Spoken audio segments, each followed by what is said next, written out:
அதெல்லாம் போட்டு முடிச்சு எல்லாம் போட்டு அங்க வச்சுட்டு அதுக்கப்புறம் தான் கற்பூரம் போட்டு தேங்காய் ஓடி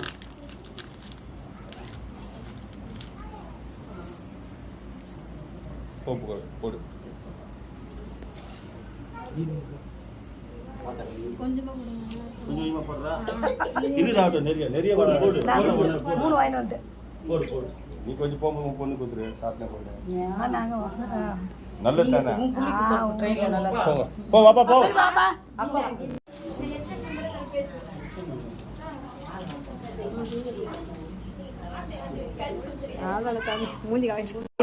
அண்ணி வந்து அண்ணி எல்லாம்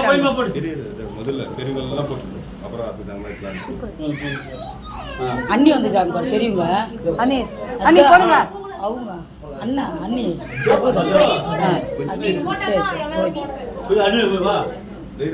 என்ன என்ன பெரியவங்க முடிட்டோம் போடுமா இதமா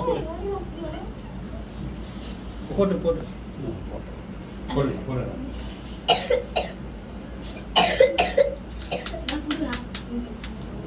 பூ சுத்துமா பூ குத்துறேன் போடு நீ போடு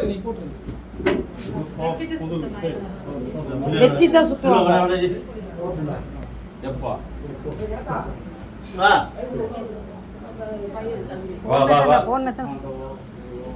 சூப்பர்ண்ணா அக்கா வாக்கா உள்ள வாக்கா உள்ள வா வாங்கி கிட்ட வச்சிட்டா தண்ணி ஊத்துமா கோபோக்கா போட்டு அது அண்ணி எல்லாம் அண்ணி போடுங்க நீ போடுங்க அண்ணி நீங்க போடுங்க அண்ணி நீங்க போடுங்க இல்ல அது போடுங்க அண்ணி போடுங்க பெரிய போடுங்க அது அண்ணி வீடியோ எடுத்துலாம் அண்ணி நீங்க போடுங்க வீடியோ எடுத்துலாம் அண்ணி எல்லாம் இருக்காங்க அவங்க அண்ணி வந்துறாங்கல போ இந்த போடுடா இந்த பங்காளிகளை போட்டோம் இந்த பங்காளிகளை போட்டோம் ஒண்ணு அதுக்கு தான் நாங்க அத அப்படியே நிக்கிறோம் பா ஒண்ணு சொல்ல பங்காளிகளை போடுங்கடா போடுறோம் உங்க பங்காளி சுத்தம் போதே திட்டாங்க அவங்க சுத்தம் போதே நீங்க போடுங்க அதுதான் நாங்க வந்துட்டோம் அதுதான் நான் ஒதுங்கி நிக்கிறேன்ப்பா நான் செய்யறதுக்கு மட்டும் கூப்பிட்டுங்க ஆமா செய்யறதுக்கு மட்டும் அதான் செய்யறதுக்கு மட்டும் கூப்பிட்டுப்பீங்க பொண்ணுங்க போடலாம் முதல்ல யாரையாவது செய்யறதுக்கு மட்டும் பொண்ணுங்க ஆனா ஒதுங்கிங்க உங்களல போட மாட்டேன் வேலைக்கெல்லாம் கூப்பிட்டுக்குவீங்க ஒரு நாளைக்கு முன்னாடியே வந்து நாங்க அப்ப வேலைக்கு மட்டும் என்னத்துக்கு வேலை செய்து சாப்பிட்டு போவீங்க நான் எங்க வீட்டுல சாப்பாடே இல்ல வீட்டுல எல்லாம் ரெண்டு பேர் வரீங்க வா போடுங்க போட்டு போயிட்டே இருக்காங்க தலைமங்கடி அவங்க செஞ்சுக்கிட்டு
பூ ரோஸ் பக்கம் திரும்பி வைக்கணும் முன்னாடி பக்கம் திரும்பி வைக்கணும் பார்த்து மெதுவா வச்சுக்கிட்டு திருப்பிக்கணும் வச்சுக்கிட்டு திருப்பி ஒரு துணி ஒண்ணு நல்லா அழுத்தி வைப்பா நல்லா அழுத்தி இன்னும் கொஞ்சம் அழுத்தி வை போதும் ரைட் ரைட்டாக தான் சென்டராக தான் பார்த்துக்கோ சரியாகுது எப்பயுமே வெறிய மல்லி சுத்தாதீங்க இது மாதிரி ரோஸ் ஒரு ரோஸ் கூட வச்சுட்டு அது கதவை மாட்டோம் ஓகேவா ஏன்னா வெறிய மல்லி வச்சா நாக்கு இல்லாத பூ அது மாதிரி வைக்க கூடாது அதனால கதவை வைக்க சொல்லலாம்